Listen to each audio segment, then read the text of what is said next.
Hey, welcome back to my channel. Today I visited a new media art exhibition at Today Art Museum, and I'd like to share with you my thoughts on new media art in China.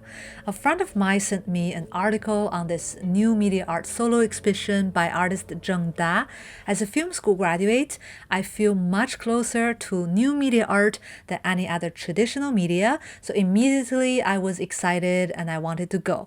And the article also wrote about AI and interactivity, which got me even more excited because not long ago I was considering a PhD in new media documentary in China, which is like a non-fictional type of new media art. If you may say, I know these two things are not exactly the same, but I feel that they are quite similar in many ways. And that's why I would like to also talk a little about new media documentaries as well.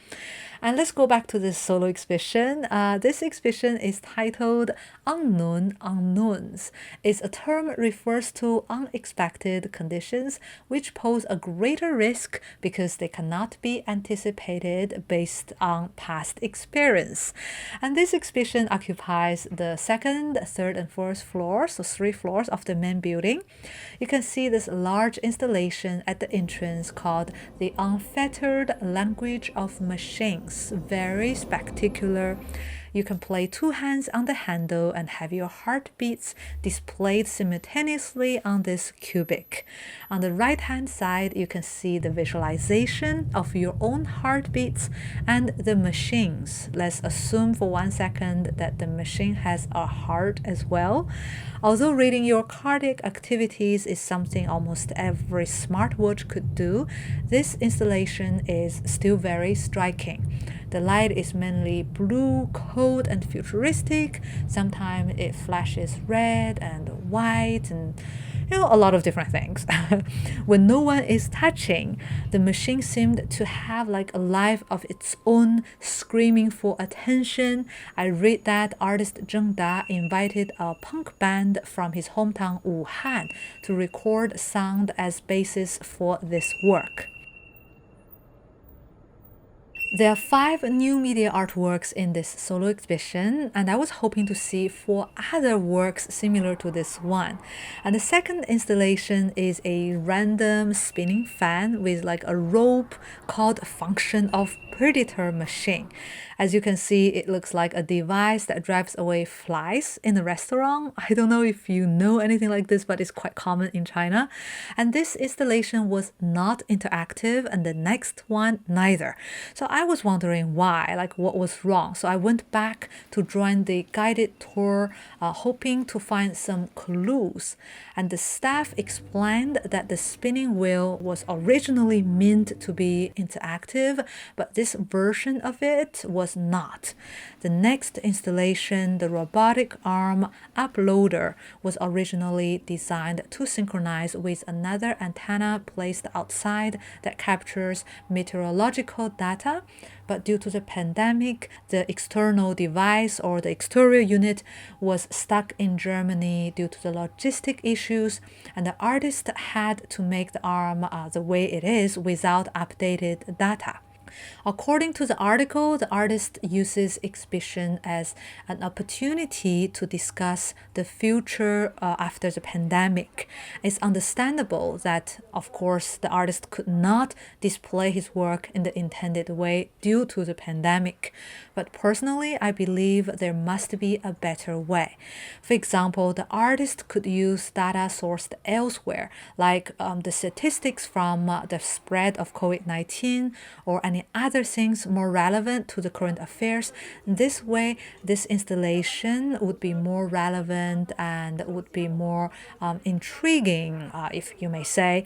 I just feel that there must be another way. I'm not an art critic, so I'm not going into the details of the artistic expression, methodology, or discourse. This is just something I've suddenly thought about. I simply feel that if an artist wants to use the pandemic as a point, he should show us what he managed to do about the current situation instead of what he failed to do. Using the pandemic as an excuse isn't going to make his works more relevant. This is just my personal opinion. Let me know what you think in the comment below. The next work is called Generate Leads. This one is interactive. You can see two cursors, one chasing another across the computer screen. When you clap your hands or make a loud noise, the cursor would react to the noise by verging away from its original course, like if it was scared. And the staff told us about the story behind the making of this work. After a long day working in front of the computer, artist Zheng clicked about 8,000 times and felt exhausted. So he wrote a program to track and trace his mouse movement and the cursor movement, hoping to train the AI to do his work. Of course, this program could not carry out the actual work. It was conceptual. Of course, the artist knew that as well. I must admit that nowadays, this honest and unretouched artist discourse is quite rare. I read lots of projects and statements about political and social awareness and activism, like, ambitious topics like an attempt to solve global warming, or to warn us about post-humanism AI takeover, or to imagine the intergalaxy immigration in the future. Well, there is nothing wrong with those kind of topics. I just feel like they were very large and very kind of empty at this scale. And this artist was very, very humble. He was just tired of working and wanted a break. How relatable was that? And personally, I find it refreshing to have an approach that isn't about the fear of AI becomes the dominant form of intelligence on Earth. It's about AI and me. That is a very friendly, self-referential relationship with technology. It reminds me of the Deadbolt project by James Vlahos. He turned his dying father's memory into an AI. A very inspirational, personal project. If you would like to check it out, I will leave a link in the description below. In an art world under the influence of socialist realism, I enjoy seeing artworks with a personal approach for a change. The next work is called a physiological reaction. You can find 3 sets of computer fans spinning in an unpredictable fashion. People had the urge to interact with the fans, like waving, jumping in front of it, but the fans were not responsive at all. Like many visitors, I felt slightly disappointed. Technically speaking, there is a camera capturing the wind at the sky as the source of machine learning, but there isn't any visualization or any evidence of the capturing of the data. So it's pretty much just like a traditional installation with a nice story behind. Nowadays, AI as a term is used in every advertising everywhere. Like even a $9 toy on Taobao claims to have an AI inside. Is that really AI, or the AI that we think we call AI?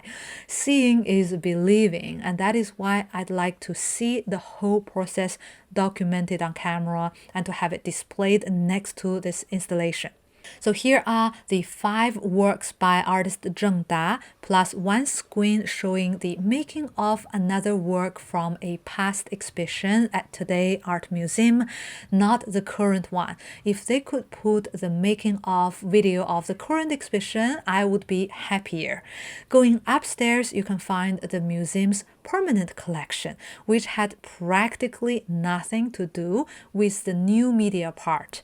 And the guide tried to tie the 2 exhibitions together by saying, this artwork shows us a crowded place like the pre-COVID times, and it makes us think. And I was like, it makes us think about AI? Because it doesn't make any sense. Like, can you squeeze more words in to make this 2 link, although they cannot link? And there's another work that uses ultraviolet lights to expose the secret layer of the painting.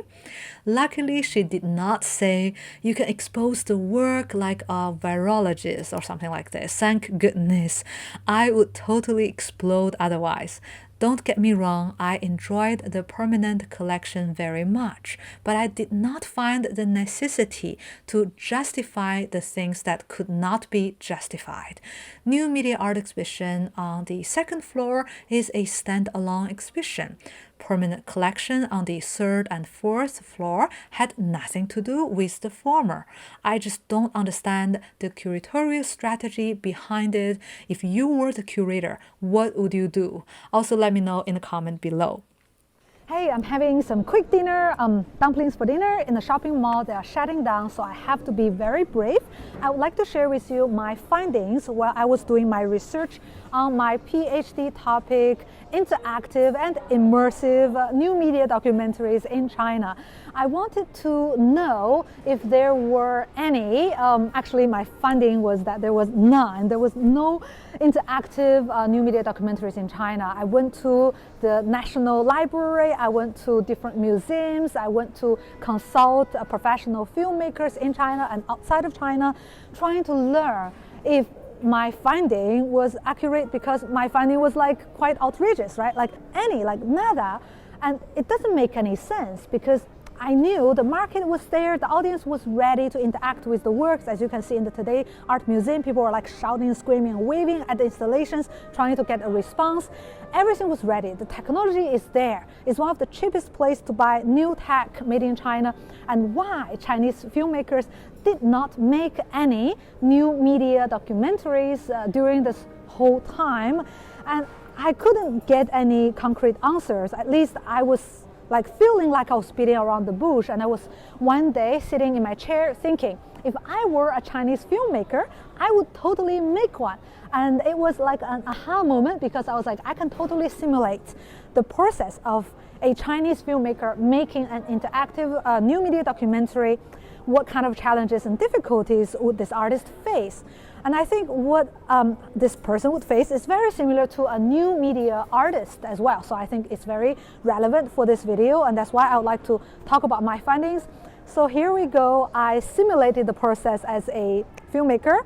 I went to film school, so I was familiar with the process.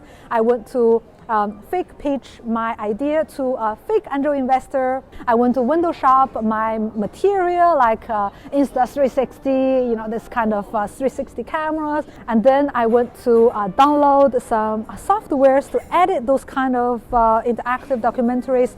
And I went to the last step, that is prepare your film for web publication. And that was the moment I realized what has been stopping filmmakers, because you cannot have a personal website in China. Like, it's so difficult, you can consider it mission impossible. It's so difficult that Airbnb and LinkedIn took 5-6 years to bring their websites to China. And finally, one of the largest venture capitalists, Sequoia Capital, brought them to China after 5 years of struggling.